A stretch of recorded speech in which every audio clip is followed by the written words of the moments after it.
Uses of enzymes. अब हम देखते हैं कि एंजाइम्स के यूजेस क्या है। हम एंजाइम को कहाँ कहाँ यूज़ कर सकते हैं। पेपर इंडस्ट्री में यूज़ कर सकते हैं to get cellulose for paper making. Food industry में यूज़ कर सकते हैं, बेकरी प्रोडक्ट्स भी यूज़ कर सकते हैं। ब्रूइंग इंडस्ट्री में conversion of sugar into alcohol, ये हमने देखा था कि शुगर को अल्कोहल में कन्वर्ट कर रहा था कौन, ईस्ट में जो एंजाइम प्रेजेंट था वो। इसके अलावा बायो डिटर्जेंट्स में यूज़ कर सकते हैं डिफरेंट टाइप ऑफ स्टेन्स को रिमूव करने के लिए। ओके, अब हम देखते हैं कि ऐसे कौन से फैक्टर्स हैं जो एंजाइम की एक्टिविटी को कंट्रोल कर रहे हैं, इस पर इफेक्ट कर रहे हैं। Factors affecting the activity of an enzyme. सबसे पहले हमारे पास है सबस्ट्रेट कॉन्सेंट्रेशन। कॉन्सेंट्रेशन का क्या मतलब है, नंबर ऑफ मॉलिक्यूल्स या एटम्स। यहाँ पे क्या है सबस्ट्रेट कॉन्सेंट्रेशन, इसका क्या मतलब है, नंबर ऑफ सबस्ट्रेट मॉलिक्यूल्स, कि कितने मॉलिक्यूल प्रेजेंट हैं सबस्ट्रेट के, ये हमें कौन बताता है, कॉन्सेंट्रेशन। इसको हम ग्राफ से समझते हैं। एक्स एक्सिस पर हमारे पास है सबस्ट्रेट कॉन्सेंट्रेशन, वाई एक्सिस पे है रेट ऑफ रिएक्शन। हमने सबस्ट्रेट कॉन्सेंट्रेशन थोड़ी सी इंक्रीज़ की, रेट ऑफ रिएक्शन क्या हो गया, इंक्रीज़। हमने सबस्ट्रेट कॉन्सेंट्रेशन और इंक्रीज़ की, रेट फिर इंक्रीज़ हो गया। लेकिन एक पॉइंट पे आने के बाद हमने सबस्ट्रेट कॉन्सेंट्रेशन इंक्रीज़ की, लेकिन रेट पे कोई फ़र्क नहीं पड़ा। रेट क्या है, कांस्टेंट। ऐसा क्यों हो रहा है, इसको हमें एग्जांपल से समझते हैं। हमारे पास फॉर एग्जांपल 10 एंजाइम्स हैं। हमने क्या किया, 2 मॉलिक्यूल्स डाले किसके, सबस्ट्रेट के। सबस्ट्रेट ने क्या किया, एक्टिव साइट को ऑक्यूपाई कर लिया एंजाइम के, और रेट ऑफ रिएक्शन इंक्रीज़ हुआ। ठीक है, हमने 2 और मॉलिक्यूल्स वाले सबस्ट्रेट के, उन्होंने क्या किया, जो 8 एंजाइम रिमेनिंग रह गए थे उनकी एक्टिव साइट पे अटैच हुए, उन्होंने ऑक्यूपाई कर लिया। रेट ऑफ रिएक्शन क्या हुआ, फिर थोड़ा सा इंक्रीज़ हुआ। फिर हमने 4 मॉलिक्यूल्स डाले सबस्ट्रेट के। अब क्या होगा, जो 6 मॉलिक्यूल रह गए थे उनमें से 4 को ऑक्यूपाई कर लिया किसने, सबस्ट्रेट के मॉलिक्यूल्स ने। अब हमारे पास सिर्फ 2 एंजाइम्स हैं, हमने 2 सबस्ट्रेट डाले, ऑक्यूपाई कर लिया, रेट ऑफ रिएक्शन फिर बढ़ा।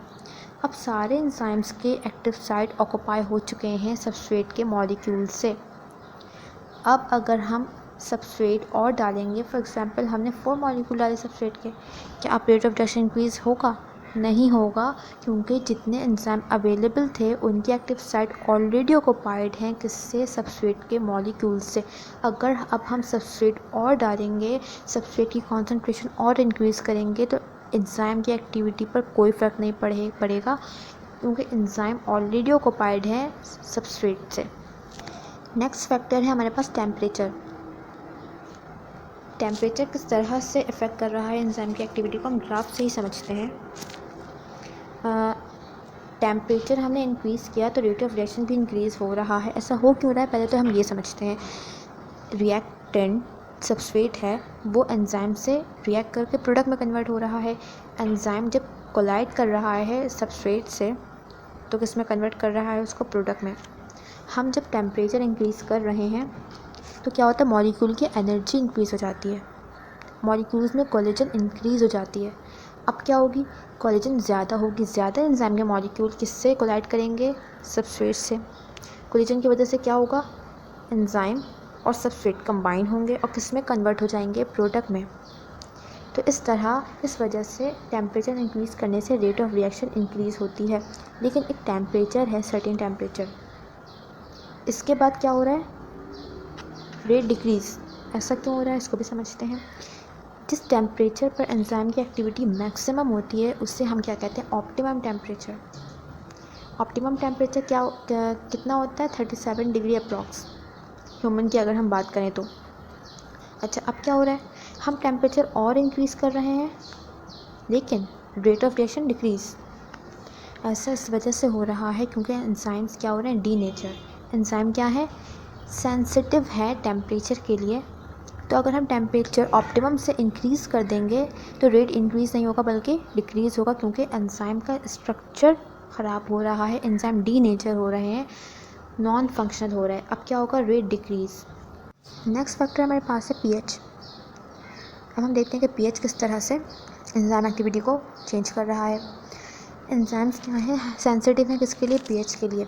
अगर हमने पीएच इंक्रीज़ किया या डिक्रीज़ किया तो एंजाइम की एक्टिविटी पे इफ़ेक्ट होगा। वो पीएच जिस पर एंजाइम की एक्टिविटी क्या है, मैक्सिमम है, उसे हम क्या कहते हैं, ऑप्टिमम पीएच। हर एंजाइम का पीएच एक स्पेसिफिक होता है, उससे इंक्रीज़ या डिक्रीज़ पीएच पर एंजाइम क्या हो जाएगा, डीनेचर हो जाएगा।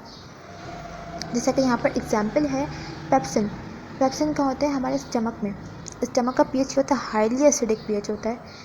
तो पेप्सिन कहाँ पर अपना वर्क परफॉर्म कर सकता है? एसिडिक पीएच पर। पेप्सिन का पीएच क्या है? एसिडिक। जबकि ट्रिप्सिन एक और एंजाइम है जो कि हमारे स्मॉल इंटेस्टाइन में होता है। ट्रिप्सिन का पीएच क्या है? बेसिक पीएच है। ट्रिप्सिन का वर्क किस पे होगा? ट्रिप्सिन किस पीएच पे फंक्शनल होगा? बेसिक पीएच पे। अगर हम ट्रिप्सिन को एसिडिक पीएच में डाल दें तो क्या वो फंक्शन परफॉर्म कर सकता है? ऑफ कोर्स नॉट, क्योंकि ट्रिप्सिन का पीएच कैसा है? बेसिक पीएच पर वो फंक्शनल है। इसी तरह पेप्सिन को अगर हम बेसिक में डाल दें तो वो फंक्शन नहीं परफॉर्म करेगा, डीनेचर होगा, क्योंकि पेप्सिन का पीएच कैसा है? एसिडिक पीएच पर वो फंक्शनल है। मोस्ट एंजाइम का जो पीएच है वो क्या? न्यूट्रल पीएच 7.4 दिया हुआ है यहाँ पे। स्मॉल चेंज अगर हो पीएच में तो क्या हो सकता है? कुछ बॉन्ड एंजाइम के ब्रेक हो सकते हैं। एंजाइम कम्प्लीटली डीनेचर नहीं होगा, लेकिन थोड़े से बॉन्ड, उसके स्ट्रक्चर चेंजेस थोड़े से उसमें आएंगे। लेकिन अगर हमने बहुत ज़्यादा पीएच चेंज कर दिया तो एंजाइम क्या हो जाएगा? डीनेचर और परमानेंटली लॉस हो जाएगा। उसके बाद ऐसा नहीं है कि पीएच हमने दोबारा से नॉर्मल किया तो एंजाइम फंक्शनल हो जाएगा, नहीं। एंजाइम डीनेचर हो जाता है तो फिर दोबारा से वो फंक्शनल नहीं हो सकता। ओके, अब हम मैकेनिज्म ऑफ एंजाइम एक्शन देखते हैं कि एंजाइम किस मैकेनिज्म के थ्रू फंक्शन परफॉर्म कर रहा है। ये एक जनरल सी बात है, इसके आगे हम थ्योरी भी देखेंगे इसकी। सबसे पहले क्या हो रहा है? ये एंजाइम है सबस्ट्रेट क्या है? वो रिएक्टेंट जिसको कन्वर्ट होना है प्रोडक्ट में। या क्या अटैच होगा एंजाइम की एक्टिव साइट पर? एक्टिव साइट क्या थी? एंजाइम पर जो डिप्रेशन या ग्रूव प्रेजेंट है स्पेसिफिक शेप के, सबस्ट्रेट आकर उस एक्टिव साइट पर अटैच होगा, क्या बन जाएगा? Enzyme substrate complex. ये सबस्ट्रेट कन्वर्ट हो जाएगा प्रोडक्ट में, क्या बन जाएगा? Enzyme product complex. फिर नेक्स्ट स्टेप में क्या होगा? ये प्रोडक्ट एंजाइम से डिटैच हो जाएंगे और उसकी एक्टिव साइट क्या है? एम्प्टी। अब यहाँ पर न्यू सबस्ट्रेट के मॉलिक्यूल आकर अटैच होंगे। फिर इसी तरह से सीक्वेंस में सारा काम होता है और फिर सबस्ट्रेट के मॉलिक्यूल्स प्रोडक्ट में कन्वर्ट होंगे और फिर एंजाइम दोबारा से न्यू सबस्ट्रेट से रिएक्ट करेगा। ओके, अब हम देखते हैं एक्शन ऑफ एंजाइम। सबसे पहले जो थ्योरी है हमारे पास वो क्या है? Lock and key model. ये थ्योरी किसने दी थी? सबसे पहले फिशर ने। अब ये थ्योरी हमें क्या बताती है कि जो एंजाइम है उसका स्पेसिफिक एक्टिव साइट है। उसको जो एक्टिव साइट है उसका शेप कैसे है? कि स्पेसिफिक, और उसी के कॉम्प्लीमेंट्री क्या प्रेजेंट है? सबस्ट्रेट। जिस तरह से लॉक और की होते हैं कि एक लॉक एक स्पेसिफिक की से ही अनलॉक होगा। लॉक का जो शेप है वो की के कॉम्प्लीमेंट है, अब वो उसी से अनलॉक होगा। इसी तरह से एंजाइम के एक्टिव साइट का जो शेप है वो कॉम्प्लीमेंट्री है किसके? सबस्ट्रेट की शेप से, और वो स्पेसिफिक सबस्ट्रेट को ही प्रोडक्ट में कन्वर्ट कर सकता है। वो स्पेसिफिक सबस्ट्रेट ही उस एंजाइम से अटैच हो सकता है।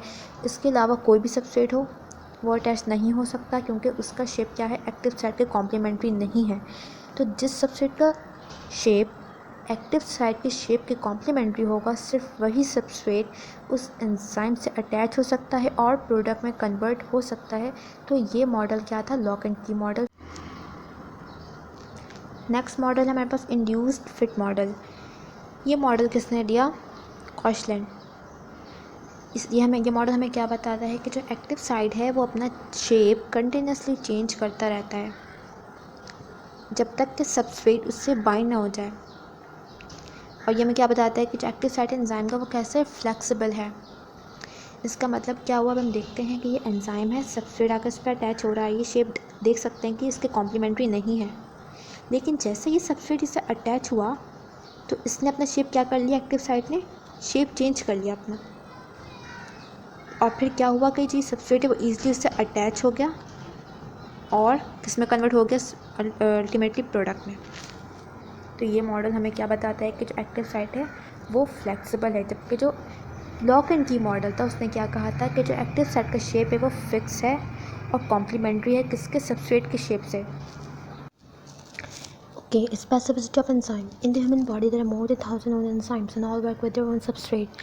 इसका मतलब क्या है कि ह्यूमन बॉडी में मोर देन 1000 एंजाइम्स डिस्कवर हो चुके हैं और वो सारे एंजाइम अपने स्पेसिफिक सबस्ट्रेट के साथ मिलकर एक्शन कर रहे हैं।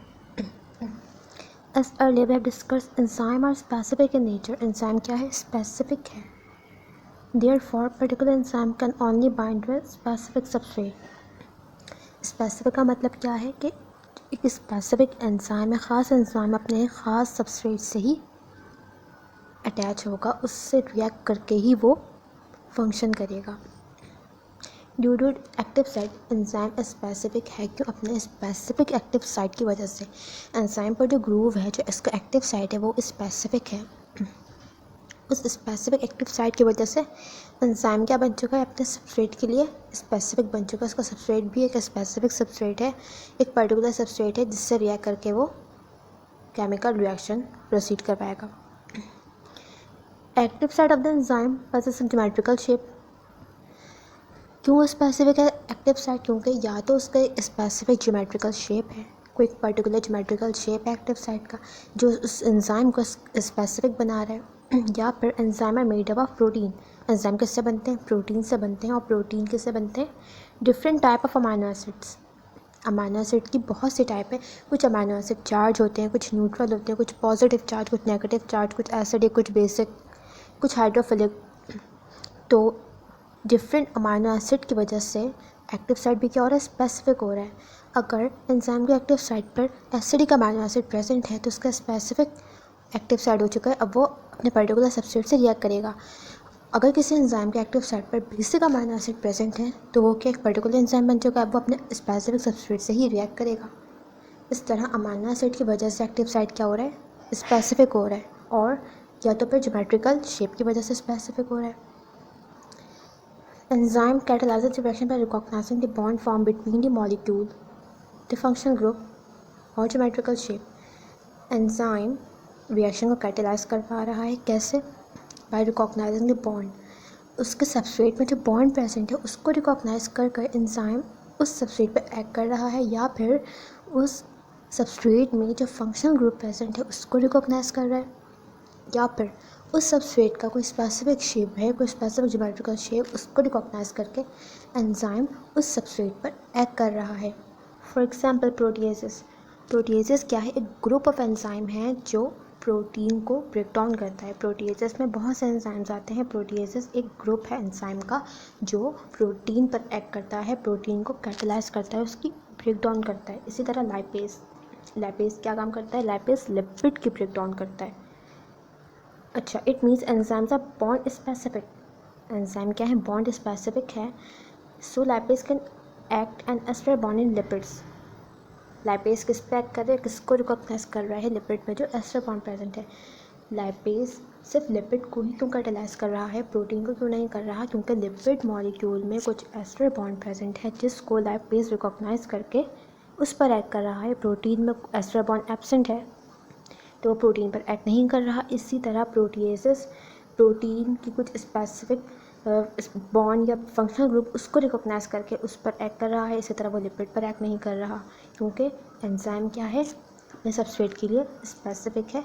स्पेसिफिक सबस्ट्रेट स्पेसिफिक एंजाइम से ही कैटेलाइज होगा। इसके अलावा यहाँ पे एक और बात है, there are two categories of enzyme, intracellular और एक्स्ट्रा सेल्युलर। इंट्रासेल्युलर का मतलब क्या है? Enzyme work inside the cell. वो एंजाइम्स जो सेल के अंदर एक्ट करे, सेल के अंदर अपना फंक्शन करे, जैसे कि एटीपेज है या साइटोक्रोम सी। और एक्स्ट्रा सेल्युलर एंजाइम में क्या है? जो सेल के बाहर फंक्शन करे, जैसे कि पेप्सिन या लाइपेज। कुछ एंजाइम पेप्सिन या लाइपेज जो है वो कहाँ? हमारे जीआईटी में होता है, हमारे डाइजेस्टिव सिस्टम में होता है, वहाँ उसका फंक्शन है। तो वो उसके सेलुलर लेवल पे फंक्शन परफॉर्म नहीं करता, बल्कि वो क्या होता है? पेप्सिन हमारे स्टमक में रिलीज़ होता है, और स्टमक में जो कंटेंट है उसको डाइजेस्ट करने में हेल्प करता है। जबकि एटीपेज और साइटोक्रोम ये सेल के अंदर फंक्शन परफॉर्म करते हैं, इसलिए इनको क्या कहते हैं? Intracellular enzyme. और पेप्सिन और लाइपेज को क्या कहते हैं? Extra cellular enzyme. ओके, तब हम रिव्यू क्वेश्चंस पर आते हैं। इसमें क्या करना है? सर्कल करना है करेक्ट आंसर को। तो हम नंबर 1 देखते हैं। All are characters of enzyme except. इसमें हमें क्या बताना है कि सारे कैरेक्टरिस्टिक्स हैं एंजाइम की एक्सेप्ट कि इनमें से कौन सा पॉइंट एंजाइम का कैरेक्टर नहीं है, वो हमें पॉइंट आउट करना है। तो एंजाइम में speed up a biochemical reaction, ये तो उसकी प्रॉपर्टी है, बिल्कुल ठीक है ये।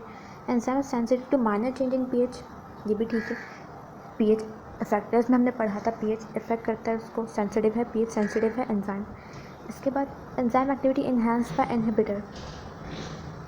ये गलत है, इसको अनसर्कल करना है क्योंकि इसकी प्रॉपर्टी नहीं है।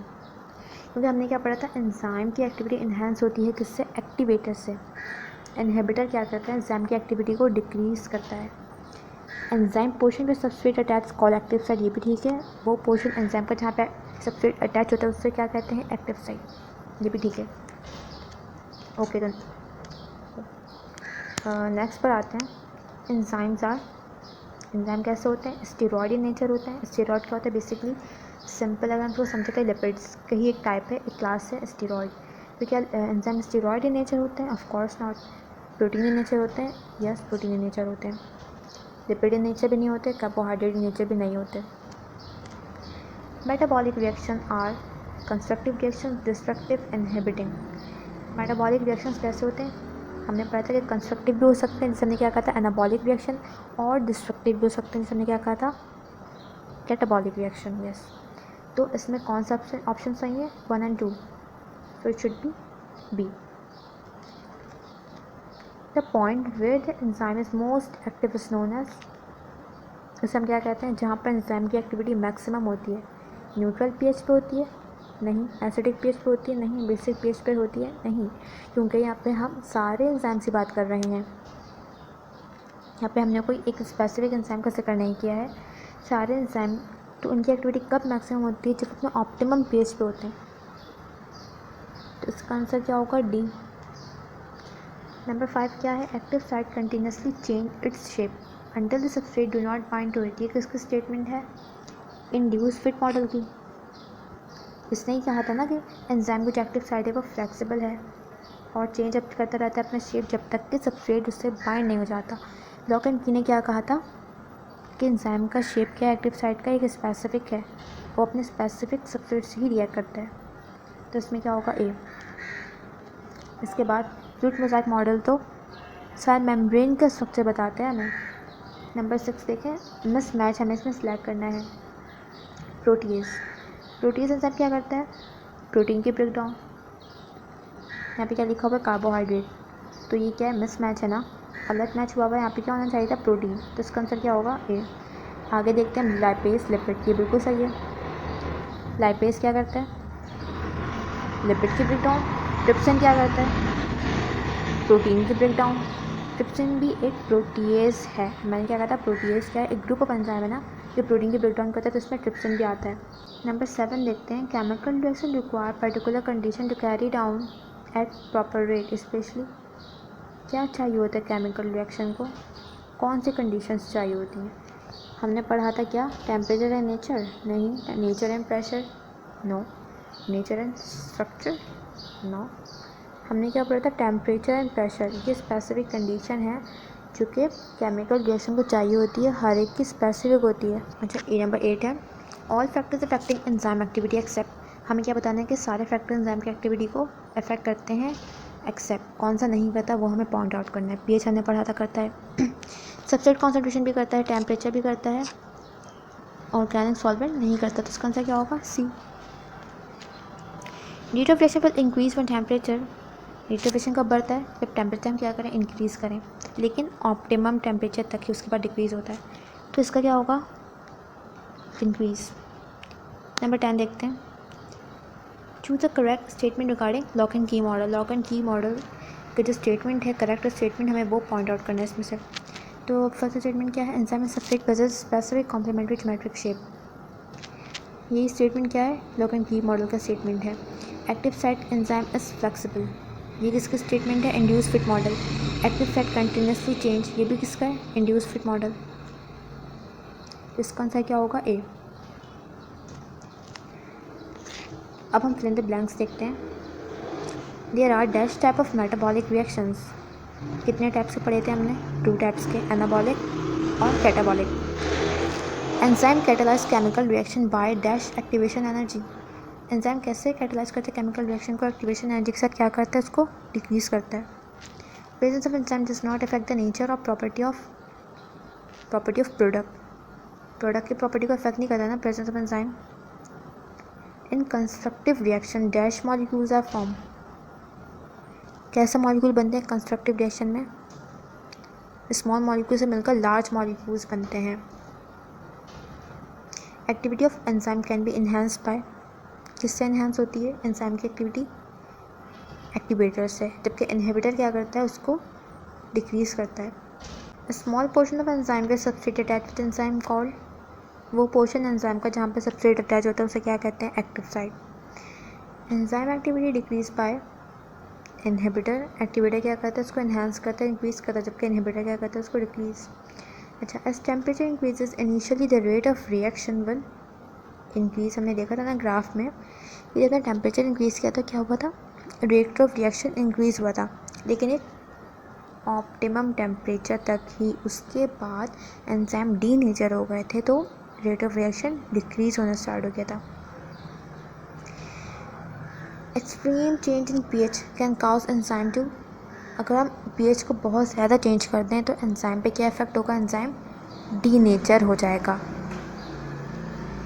इन human body there are more than 1000 known enzymes, ये हमने पढ़ा था अभी।